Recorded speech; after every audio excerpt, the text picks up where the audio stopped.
Just to throw this out there, yes, I bought a PS5 at launch, meaning I was lucky enough to catch the first wave of pre-orders. I won't be doing a video like this for Series X and S, as I don't own one or have interest in them outside of legacy content and the value of Game Pass. I will be doing one for the Nintendo Switch's 5th anniversary, as I wouldn't want to pass up an opportunity to shit on their online service. The Phantom game console has been out for over a year now, and can we confidently say it even exists? You can never find one, and any that do exist outside of legitimate consumers have been scalped. I can confidently say that the PS5 does exist, and it is a good system. I've enjoying it so far. What I like about this gen for both Microsoft and Sony is that there is just value in the hardware itself. My PC has an RTX 2070 Super that I bought in 2019, and it barely outperforms the PS5's GPU.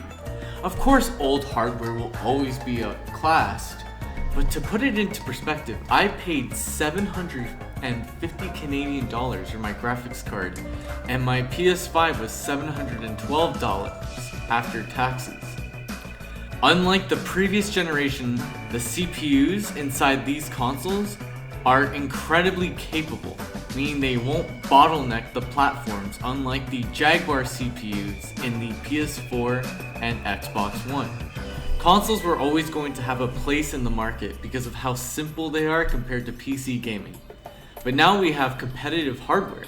If there's ever a PS5 Pro, it'll be a beast for the price. The major downside, especially for Sony, is the storage options are very expensive. The PS5's monster of an SSD has been a double-edged sword for the platform. On one hand, you have great examples of how it benefits gaming, such as the PS5 version of Resident Evil 8 having no loading times at all. On the other, upgrading the storage can be more expensive than the console itself. Plus, it's not as convenient as Microsoft's solution. Sony gave you the options, but they expect you to know what you're doing. It wouldn't be as bad if the current storage size wasn't so small that it's pathetic. It's even worse for the PS5 Digital Edition owners because they don't have the option to just buy a disc and save whatever space they can get. Even worse than that was Sony would not let you expand storage for over half a year and lack crucial features such as archiving games onto a regular hard drive to move back later. Microsoft was on the money this gen when it came to features day one on the platform, which is interesting to think about considering the state of both companies at the start of last gen. In terms of releases, Sony's platform may be the best to go for, as Microsoft has their games on PC, so PS5 makes a great companion piece. Personally though, many exclusives that have been released for the platform have me uninterested, or the $89.99 price tag made me go buy a different game. I bought Miles Morales and Demon's Souls at launch, which took a lot of my time.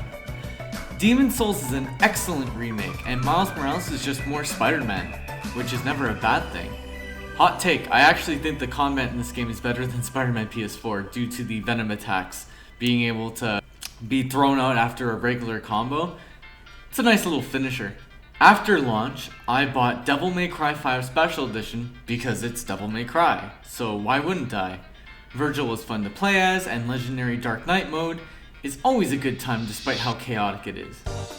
In February, Persona 5 Strikers came out, and while it doesn't have a PS5 version, it's 4K 60 FPS on the PS5 by nature of backwards compatibility. I really appreciate the game going a different direction from the Musou formula. It has enemies to completely shit on, but it feels like an action RPG with Musou inspirations than an actual Dynasty Warriors game with the Persona skin.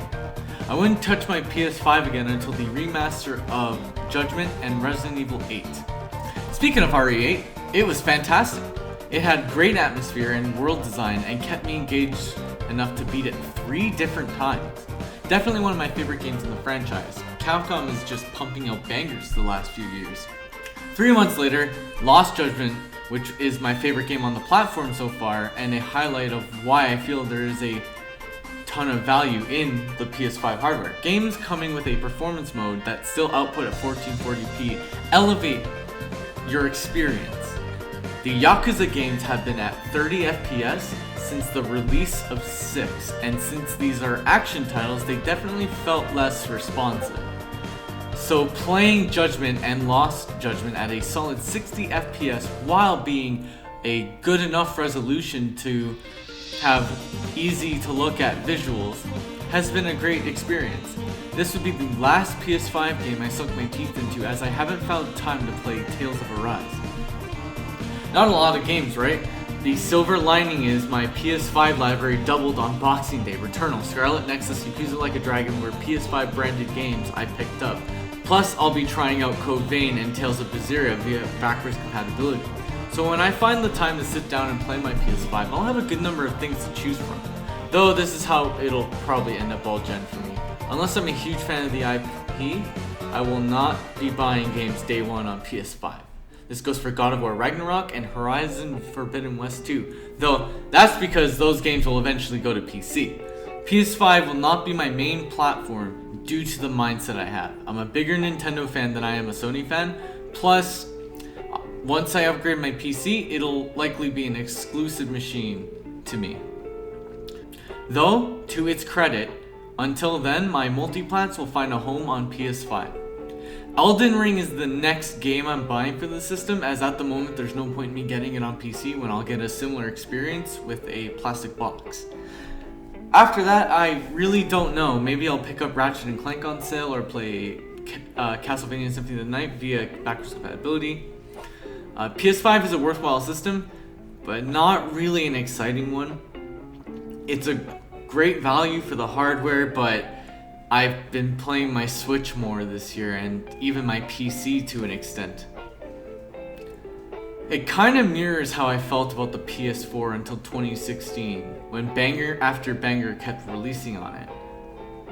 I give it a 6 out of 10 for now. Definitely better than the first year of the PS4. That platform was so boring until Bloodborne came out. Gotta be honest with you.